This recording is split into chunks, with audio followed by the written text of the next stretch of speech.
Hello, and welcome to the corner of the internet where I, Millicent Phillips, overshare with the world and cast the videos out into the void to be found by a couple of people.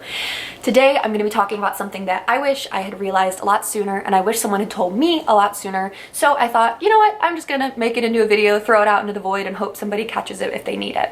And basically, there's not really a way for me to eloquently be like, today I'm going to be talking about this, because it's a lot more kind of just, just very, usually I can find words pretty quickly in my brain, and like right now my brain's just like, complex. It's a little bit complex, and not in the sense of I'm saying anything deeply earth-shattering, but just in the sense of I don't know how to easily say this is what I'm talking about, so I'm just going to start talking about it. That's what I'm going to do. Basically, I just wanted to say it's not normal to want to hurt yourself or to want to hide from the people who love you. It's not normal to fear stepping out of the door because you're so anxious. It's not normal to be in a room full of people and feel like you can't breathe because you're panicking about something. And when I say all of that, I'm not saying there's anything wrong with it. And I'm not saying it's uncommon. It is very common. So many people struggle with these things.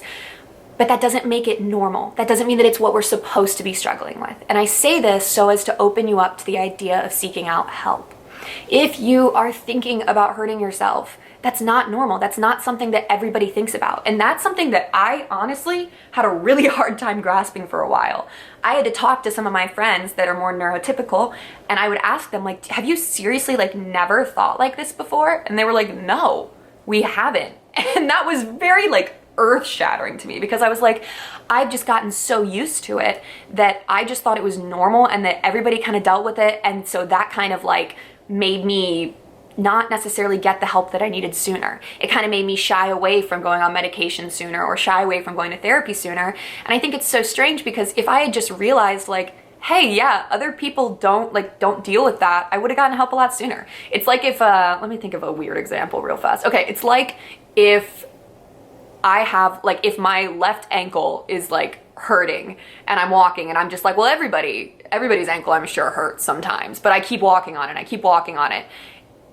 It's not normal for my ankle to be hurting. I should go get help. I can go get help, and it's completely understandable that I would. It doesn't mean that my ankle's bad or anything. It just means that my ankle needs some assistance. Your brain is the exact same way. I think that we've done a really good job of normalizing mental illness within culture, and we're still working on it. We're still really trying to push all that into the mainstream, and that's great. But I think in a lot of ways, it's done a disservice to some people, in the sense that it's the idea of well, if everybody has it, then nobody has it, kind of. Does that make sense? If everybody has a superpower and nobody has a superpower. That was from some Disney movie, I think. I think it was The Incredibles. I don't know, somebody let me know. But basically, it's the idea of just because so many people have come out and spoken about it doesn't mean that it's normal, or that it's something that you shouldn't get help for. I remember just thinking oh, well, everybody must think like this. Everyone goes through sad times. Yeah, everyone does go through sad times. Not everybody goes through times, though, where they're literally stuck in bed for 48 hours because they can't bring themselves to get out of it. Not everybody wants to hurt themselves actively. Those are serious things. And September being Suicide Prevention Month, I wanted to talk about this because if you are having those thoughts pertaining to ending your life, that is not normal. That literally goes against everything that your brain is designed to do, which is keep you alive, keep you moving. If your brain is attacking itself, that's not normal. And I honestly thought for a really long time that everybody thought like that at one point or another, and a lot of people do. However, it's still not normal. I have friends that are yeah, I've literally never thought about that in my life before. Of course you should have gotten help. And I did get help. And truthfully, that side of my story is something that I'm not quite ready to share yet, not for any specific reason. I'm just kind of waiting a little bit more until I share, and maybe I'll share next week. I really don't know. But frankly, I just wanted to say this and make it shorter, but just say that what you're going through deserves attention and deserves help, and you deserve attention and you deserve help. And I will link some sources below that you can reach out to. There are so many amazing hotlines. I've called hotlines before, and I know that a lot of times they are kind of finicky. They can be kind of rough, but I've done it before. I've texted crisis helplines, and I would love to make videos about that too. But I just wanted to kind of say this just to say it, just to say that these things that you have written off as just part of yourself, part of your personality, could just be mental illness, and it could just be a symptom of the thing that you're struggling with and don't realize that you're fully struggling with yet. So get the help you need, get the help you deserve, tell a friend, tell somebody. Please, please, please just tell somebody.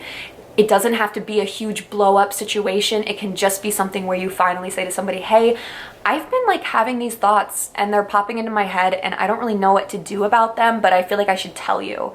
And don't put it all on them all at once. Go to an adult. I recommend going to an adult. If you are a student or a child or a teenager, go to an adult that you trust. Go to someone in a leadership position that you trust and tell them, just say, hey, I don't know what to do. What can I do?